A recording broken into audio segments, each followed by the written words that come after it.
let's turn to a bit of domestic cricket, which I feel is something we haven't talked about for about 3 or 4 weeks now, because all we're talking about is Ashes, Ashes, Ashes. Let's break the Ashes.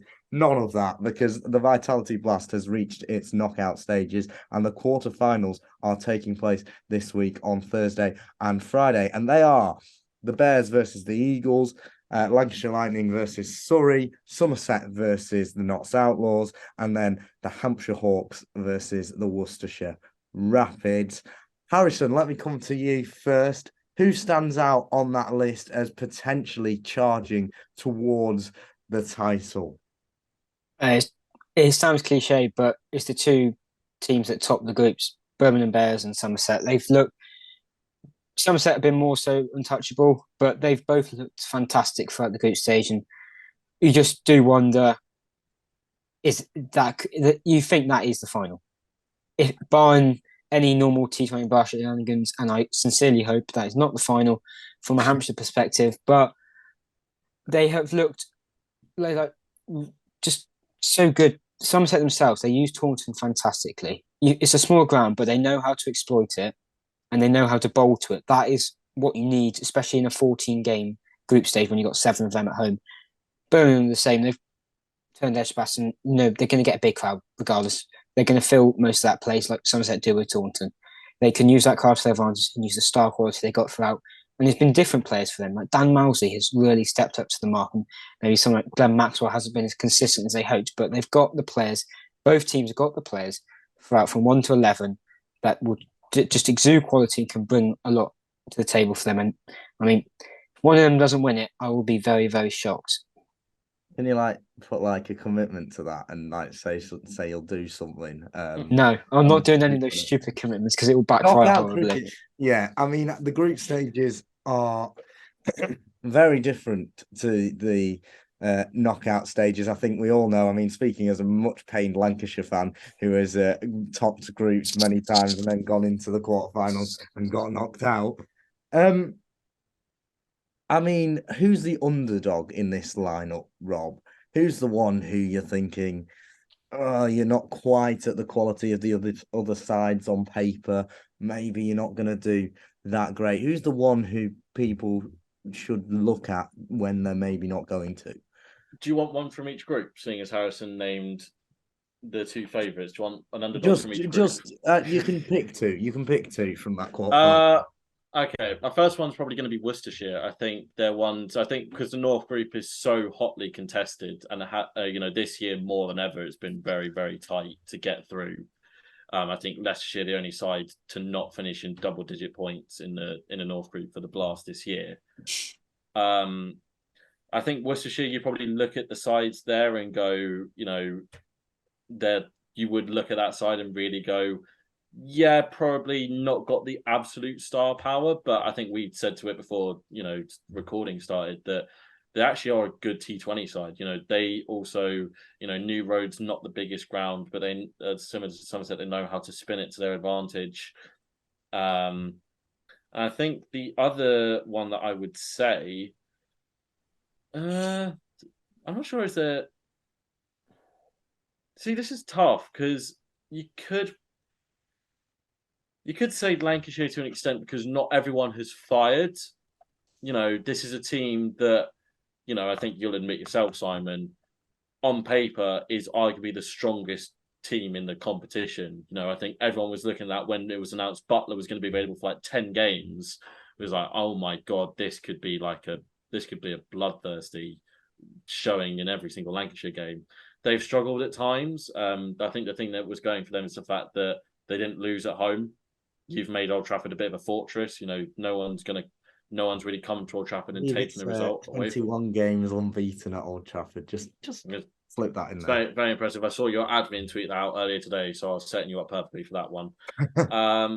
But yeah, I think Lancs are probably, and again, it's not one from each group, but just because that North group is so hotly contended. And look, as you say, group stages are very different to knockout stages. Form to an extent goes out the window here. It's just you don't get a second chance after this. It's not, you know, with the way the Blast has been scheduled for the past 10 years, it's not, oh, we lost on Friday night, but don't worry, lads, we've got another G20 on Sunday to make up for it. It's if you don't do well enough in this one, you're out of the competition. You don't get to finals day, which is, of course, not only a huge occasion for the players, it's also a very nice, you know, money make, you know, get a nice fair bit of cash for making it there as well. So yeah, I'd say Worcestershire and Lancashire are the two underdogs, which fortunately you're not playing each other, so that means there is a chance that you could get through to finals day. Lancs have got Surrey at Old Trafford, Somerset have Notts at Taunton, Hampshire host Worcestershire. Those are the three on Friday night, and then Birmingham Bears v Essex Eagles is on Thursday night. So yes, indeed it is. We'll have to wait and see. Essex could be without Dan Lawrence, which he's been in a decent bit of form for them. I do think that if he's not picked, he probably will be available. If he's not picked for England, he probably will be available for Essex, because he's been available for the last few rounds of T20s that he's not been picked, and he's been in the England squad. So they'll be sweating on that. But yeah, I think those quarterfinals are very, very evenly poised. I think Shaheen Sharafidi is also not available for Notts in their quarterfinal against Somerset, which is a huge blow for them. Here's a proposal for you. A couple of years ago, we had an all-South finals day, and I remember Sky's coverage being very, oh, look at this, the North group shouldn't even exist, and then the North group has been more competitive this year, I'd argue, and more hotly contested than the boring South group. Could we get an all-North finals day if Somerset somehow bottle against Nott, Harrison? It's always a possibility when you go into the quarterfinals. You look at it, especially when you've got so many quality players on every side, but if you just mentioned there, it's Somerset. I just can't see Somerset losing at Taunton. What was it last year in their quarterfinals against Derbyshire? They hit a record score, 240 odd or something like that, and they just smashed them by over 100 runs. So they at Taunton, they're untouchable. They blew away Hampshire first game they played in the Blast, and they done it to several other teams there. I think, albeit they may have lost to Surrey there this year, but away from that, they've looked like last night against Kent. It was, I think, just about double digits, like 10 or 11 runs of difference, but they were in control throughout that game, never looked like losing. And that, especially against a Nott side that have lost their star bowler, who superbly took 4 and 1 over, especially the first over of the game the other day. That's a massive loss for Notts, who won't have Ben Duckett as well. They haven't had all campaign as well. I mean, yeah, I think it's hard to see how Somerset don't beat Notts, but maybe we'll all be proved wrong. I'll certainly be watching that. Well, actually, I won't. I'll be at Lancashire, Surrey. Thanks for the scheduling. But I mean, you look at these quarterfinals and into the finals, and we know it can be very unpredictable. Let's have a word then on Surrey and Essex, because you know we've talked up the big ones. We've talked about underdogs. Rob suggested Lancashire, which I'm secretly fuming about, but I'll let it go. Surrey and Essex taking on Lancashire and Warwickshire. Are they going to stand a chance? Is that too much of a loaded question, Rob? I think well, if you want a loaded question, I'll give you a stupid answer in that they have a chance because they're there. Oh, so wow. Of course they have a chance. Thank you. I'll be out. But bravo, off you go. Look, as good as that Essex side is, you know, Simon Harmer, you know, much has been talked about him dominating the county championship for sort of the last 3-4 years. He's actually a secretly good white ball bowler.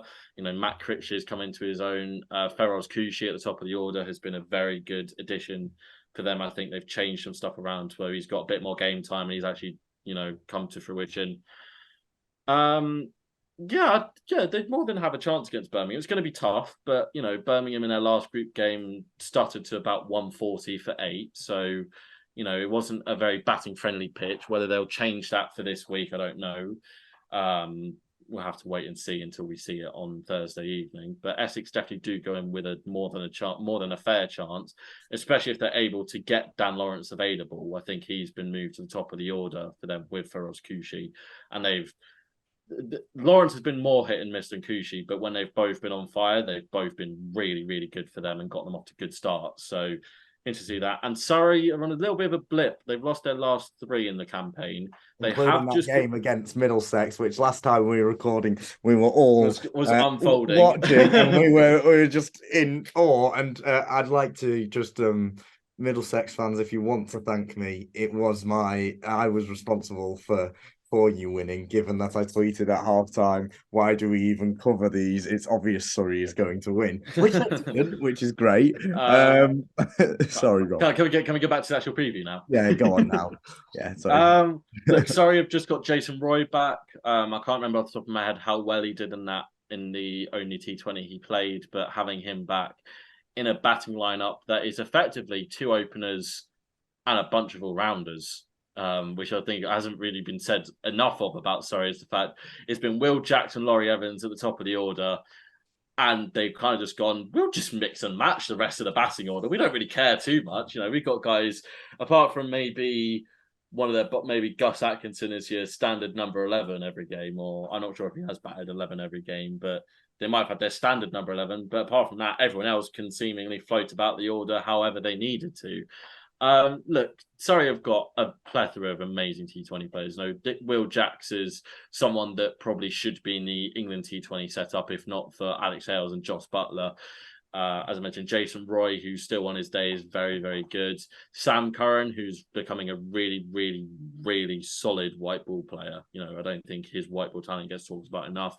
Tom Curran, who's, not in England fold anymore, and maybe that's potentially a good thing. There's not as much spotlight on him. Jamie Smith as a keeper, it's not bad when you sub Ben Folkes out and Jamie Smith's right there to just go, you know what, mate, I'll take up the gloves. It's absolutely fine. Sunil Narayan, who personally I don't rate that highly in T20s, but he seems to keep producing the goods. Is why Surrey bring him back every year. Gus Atkinson, like I mentioned, he's had a very solid, very strong season this year. It's absolutely not out of the question that they could, quite frankly, turn up and steamroll you guys. Yeah. It's not out of the question. Put it this way, I am terrified for Friday night. I'm having sleepless nights over the fact that Will Jacks is going to come out and smash 10 balls, 42 or whatever. Especially as Butler hasn't been in the greatest of form with the bat. He took although just to say, he has now, I think, finally cemented his place. He didn't do great on in our last group game, but before that he was consistently scoring runs for a couple of matches. I think that's going to be a fantastic quarter-final, and I will be there, so that will be lots of fun. Just finally on this, how have Hampshire snaffled a home quarter-final again? You're the biggest, honestly. You make me so hang on. You said again, we've not had a home quarter-final since 2013. Yeah, well, you know So what? shush. Shuffling your way through the group stages. That's what I mean. It's called expertly plotting your way through.